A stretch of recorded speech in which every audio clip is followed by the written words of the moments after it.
Con un voto all'unanimità, Giorgio Ferrara è il nuovo direttore artistico del Teatro Stabile del Veneto. Il suo mandato comincerà dal prossimo aprile. Il 31 marzo, dopo 7 anni di direzione, scadrà l'incarico a Massimo Ongaro, con Ferrara che rimarrà in carica per i prossimi 3 anni. Ci saranno anche Irina Bruch come regista residente, al momento impegnata per le prove di 2 progetti alla Scala di Milano. La Bruch esporterà in particolare il suo progetto itinerante House of Us, Venezia, città capofila di questo laboratorio.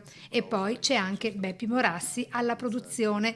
Nel discorso di insediamento del neodirettore l'importanza del nostro teatro e delle sue caratteristiche certamente da esaltare. Il Teatro Stabile Veneto del prossimo triennio non sarà un'occasione celebrativa del già visto, ma una grande rassegna di arte e cultura ricca di nuove idee anche eccentriche. Il glamour sarà tutto nella scelta di understatement e di rigore. Diverse politiche e strategie dovranno essere messe in atto per andare incontro ai tempi, ai pubblici, alle richieste che vengono dal territorio.